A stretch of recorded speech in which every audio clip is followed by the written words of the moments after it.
Hey guys, it's Russ, and this is week 1 of my 10-week lose 10 pounds challenge. And the most important thing when you're thinking about losing weight is not always about working out. Why, that's a great part of it. What they often say is like abs are made in the kitchen. And during my first week, what I really focused on was a food audit. What am I eating? Is it beneficial? Am I overeating? What really are the proportions? And I think when you start to do this, you have an eye-opening experience as to what you're consuming and how much everything adds up when you're eating something wrong. Let's start with breakfast. Breakfast is easy for me. I have pretty much had the same breakfast, this is horrible, for the last decade. Oatmeal, blueberries, it's amazing. I throw in some flaxseed and some brewer's yeast for health, and I am done, and I'm ready to go and start the day. And I have coffee, so that is set. So that's about 200 calories, give or take. So that's easy. But then comes lunchtime, which is either a protein bar or, yeah, this is where the food audit started to really show up. Snacking. Let's take a look. Peanut butter. Triscuits. Delicious. Especially the cheddar Triscuits with this. Or Ritz crackers. Or anything. But when you start to look at peanut butter at 190 calories through 2 tablespoons, you're like, how much could I possibly be eating? And then you look at 1 tablespoon. And then I looked at how much I was just putting on, and 2 tablespoons is 190 calories. I had kind of a lunch snack thing. I ate over 10 Triscuits, so approximately 180 calories based on a 6 or 120. And I probably had easily 4 tablespoons, so 6 or 400 calories roughly of peanut butter alone. And that's a snack. And that realization hits you. It's kind of like when I used to put coffee creamer in my coffee, and I learned that every ounce of coffee creamer that I was putting in was roughly 35 calories, or 2 ounces. So you're like, well, how much can this be? When I figured out the math, because I really do like coffee, I was consuming 300 to 400 calories of coffee creamer in a day. It tasted like hot chocolate. It was delicious. It was wonderful. And it kept me from losing weight. And I've switched to black coffee. So I made that change. So I'm now watching how much of the peanut butter I have and reducing it. Another item that I love were the flaxseed chips that you get at Target. I'm a big Target shopper. Just, sorry. It's just the truth. With Sambra hummus. Sambra hummus.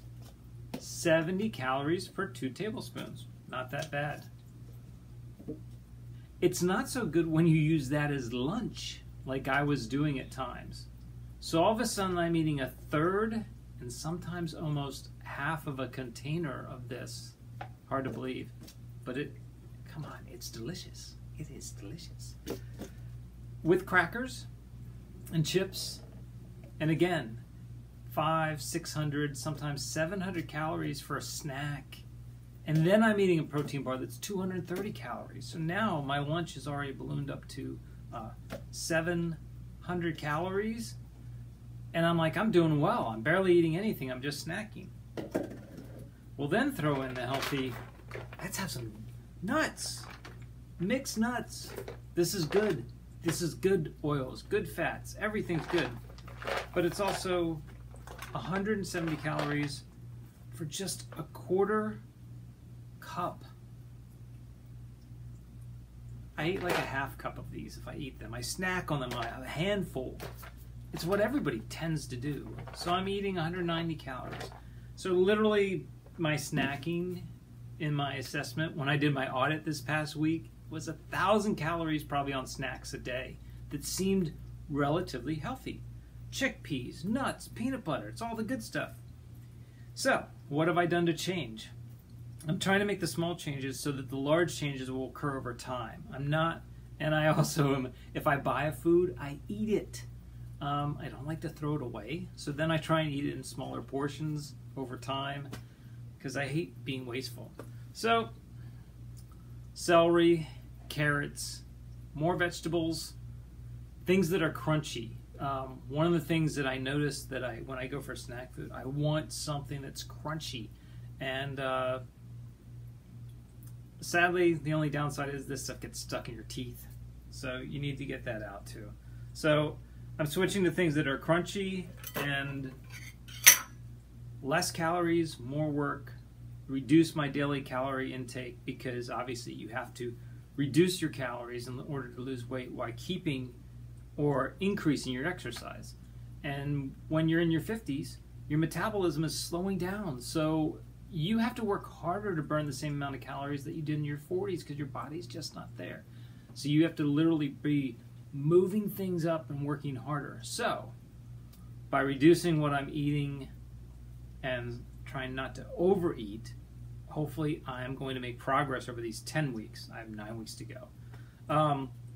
Another thing is the shake, the protein shake. When you come back from the gym, you're like, yeah, I worked out. I deserve a protein shake because, oh, they're so delicious. And another 200 calories. So now I'm starting to see, because I did this audit, and am I using an app? The answer is no. I may later. I'm just not using it yet. I just don't like to track everything I eat. I like to progress through things.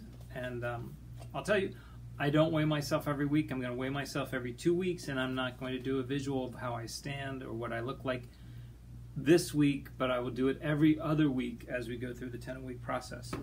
So that was the lunchtime. Then we got to dinner, and one of the things that is difficult is if you don't plan for dinner, you will just go out and get something immediately to fulfill whatever need you have. It's kind of like investing. If you don't fail or plan to succeed, or fail to plan, then you'll fail at investing. The same can be said for dinner. If you don't plan out a meal like chicken and what goes with the chicken, making sure you have a vegetable. When you get to be hungry, you're like, I just don't want to cook. I don't want to prepare the chicken. So you don't do it. So you have to start thinking at least 2 or 3 days in advance to plan out a meal so you can go to the store and have everything. So you don't just rush out to the neighborhood restaurant and get food, bring it back and eat it without knowing anything about the caloric intake. So I am planning ahead, cooking chicken in groups, so I will be eating smarter and wiser. So that makes a big difference. So I don't have a menu set up for everything, but I recommend making a list and planning for those nights of the week that you are going to cook at home, and then cook smart. The other thing is, if you are cooking for more than one, what I noticed is that when we eat, we tend to eat everything so there are no leftovers. Which sounds great. It's like, do you want to finish this? Oh yeah, I want to finish it. We don't want to waste it. We don't want to put it in the fridge and eat it tomorrow. So that kind of led to overeating in the short run. So now I'm full, and I'm thinking, I don't feel that good. I probably shouldn't have eaten that food, and now I've got to cut back and say no to going back for seconds when I'm already full, just so that the food is gone. It's okay to have leftovers. Eat it the next day. It'll help reduce the amount of peanut butter and Triscuits and hummus that I eat. I'm going to eat them. I'm just now more aware of what I'm eating. So plan for your dinner and try to eat out less where you don't have any idea of the caloric intake. one place that I did notice that the calories can ramp up really high, and I love this, and I was there last night.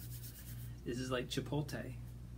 I have a gift card because it was my birthday. Yay! So I got that, and I went to Chipotle, and it's like, I normally would get the full amount of rice, but I'm trying to go light on the rice because rice will fill you up, and it's, you know, it's good, but I want more of the beans, the chicken, the tomatoes, corn, light on the cheese, no guac, and only if I'm sharing the guac, and no chips. The chips are, wow, talk about a calorie bomb. Sour cream will take you, it tastes great, but it's a ton of calories, so I avoid that. But I overdid it, probably 1,400 calories when I was done, maybe 1,600. You throw in a beverage, and that brings me to my next issue. Healthy, I worked out, I did this, I went running. I deserve to drink this beverage because I need to rehydrate. Well, you can rehydrate without this, or you can dilute this. It's not saying that it's not good, there may be some benefits, but in a sense, why not just go with water? Fewer calories, better for me. 140 calories, wait, is this, yeah. 140 calories for this. Or drink a little bit of this and then drink your water. Maybe drink a fourth of it. You'll get 25 calories. Also, there's the same thing of adding wine and beer to your just any meal. And then, although going out is limited right now, you're still going out and you're having a beverage and you're enjoying it. But this breaks down into sugar, and this is definitely, if you have more than 2 glasses, I mean, it is adding to your caloric count, and I'm now more aware of it because usually 1 bottle a week, maybe 2 bottles, not by myself, but splitting it, you know, 1 or 2 nights a week having wine, and then maybe going out and having beers, so drinking maybe 2-3 nights a week, not that bad. At 50, it's a casual drinking, it's not heavy, but I enjoy beer every now and then, I enjoy wine now and then. But I'm more aware of it, and I need to cut back. It's just the food assessment, you know, evaluation that you're doing is meant to give you or me an idea of what exactly I am taking in and to change. So I've been complaining about not being able to lose the weight for a while, and I put off the video, and the goal is again to go from approximately 166 pounds down to 155, 156. I will be doing a weigh-in next Friday to see where I am at, and I'll talk a little bit about my exercise routine. And what you're hearing right now is the cat feeder, which just went off, and that made a little noise there. But I'm not going to stop the video because I need to get through this. But thank you for checking in on my week 1 journey. Like I said, I haven't weighed myself. Subscribe below to stay involved with each week that we go through, and I will be doing the update on how I look every other week, and then trying to inform you about what changes are being made and what results I'm seeing. Right now, I physically can't tell that I've lost any weight, and it is week 1. It was my birthday week, so I am going to be stepping it up over the next few days, and hopefully as I eat down some of this food, things will start to change. Thank you for watching. Subscribe below, and let's lose those pounds together.